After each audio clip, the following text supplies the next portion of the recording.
আসসালামু আলাইকুম সবাইকে। তো কৃষিগুচ্ছ ভর্তি পরীক্ষা 2025 অলরেডি অনুষ্ঠিত হয়ে গেছে। তো এখন কৃষিগুচ্ছ ভর্তি পরীক্ষার 2024-25 সেশনের কাটমার্ক কেমন হতে পারে এই ব্যাপারে আমরা আলোচনা করব। তো কাটমার্ক কেমন হতে পারে তার ব্যাপারে আমি আগে বলে নেই যে তোমরা উত্তর মিলানোর ক্ষেত্রে তোমরা দেখবা যে বিভিন্ন পেজে উত্তরগুলা দিয়ে দেওয়া হয়েছে। তো তোমরা যখন উত্তর মিলিয়ে যদি তোমার ধরো হয়েছে 70টা, তাহলে তুমি হিসাব করবা যে তোমার ওইখান থেকে 2 থেকে 3 মার্ক কম। এখন কেন কম ধরবা সেটা তোমরা রেজাল্ট দিলে বুঝতে পারবা। তাই আমি বলবো যে তোমরা মিলানোর পরে যতটা হয়েছে তার থেকে 2 থেকে 3 মার্ক কম ধরে হিসাব করবা কাটমার্কের হিসাবে, ঠিক আছে? তো এটা ছিল বিষয়।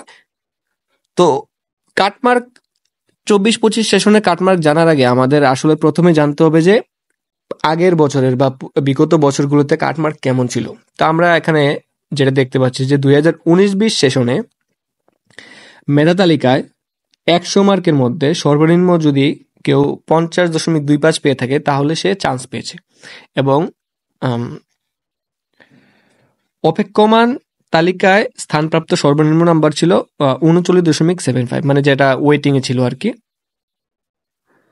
তারপর আমি যদি দেখি 2020-21 সেশনে কৃষিগুচ্ছের 150 মার্কের মধ্যে সর্বনিম্ন নাম্বার পেয়েছিল 100, মানে 100.75 যে পেয়েছে তার চান্স হয়েছিল, এবং পজিশন ছিল 5500 পজিশনের মধ্যে থাকলেই একটা সাবজেক্ট পেয়েছে।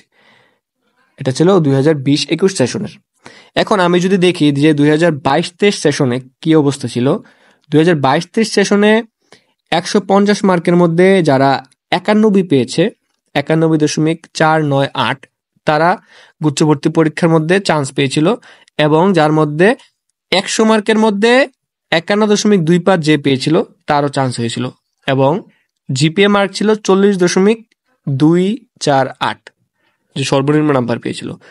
আর অর্থাৎ 150-র মধ্যে 91.5 ধরতে পারো লাস্ট, মানে কাটমার্ক ছিল আর কি 150-এর মধ্যে, আর 100-র মধ্যে ছিল 51.25।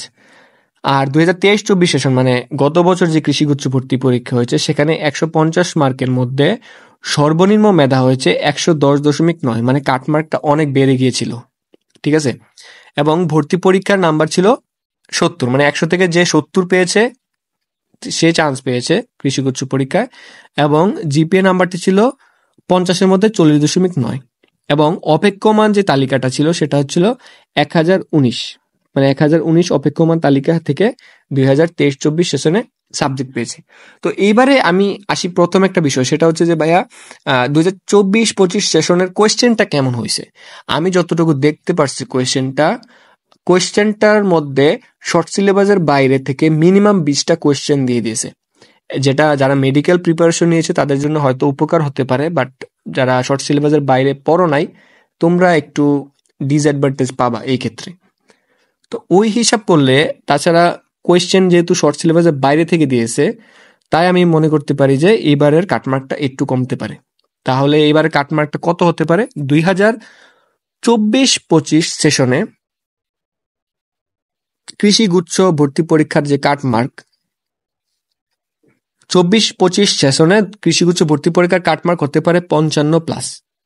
মানে যারা 100 থেকে 55+ পেয়েছো তারা আশা রাখতে পারো যে কৃষিগুচ্ছের ভর্তি পরীক্ষার একটা সিট তোমার ইনশাল্লাহ হয়ে যাবে, সেটা প্রথম মেরিটে হোক বা সর্বশেষ মেরিটে হোক। অর্থাৎ তুমি যদি 100 থেকে 55+ দাগিয়ে আসতে পারো বা শিওর শর্ট ভাবে 55+ পাও, তাহলে তোমার 2024-25 সেশনে কৃষিগুচ্ছ ভর্তি পরীক্ষায় একটা সিট কনফার্ম হয়ে যাবে ইনশাআল্লাহ।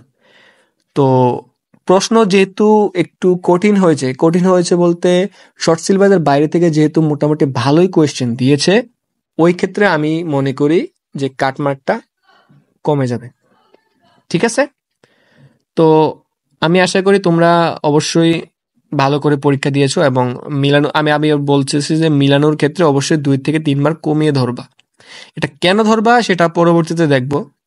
কারণ হচ্ছে অনেক সময় তুমি একটু ভুল দাগিয়ে আসতে পারো বা অন্য কিছু মানে মাইন্ড চেঞ্জের জন্য হয়তো অনেক কিছু হয়ে যেতে পারে।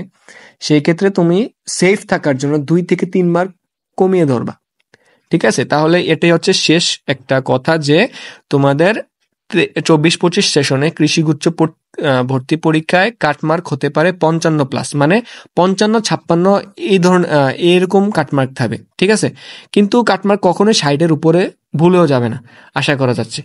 তো ঠিক আছে, তো ভালো থাকবা তোমরা, আর অবশ্যই তোমরা জানাবা কে কোথায় চান্স পেলা, কোন ইউনিভার্সিটিতে পেলা, অবশ্যই আমাকে কমেন্ট করে জানাবা। আসসালামু আলাইকুম।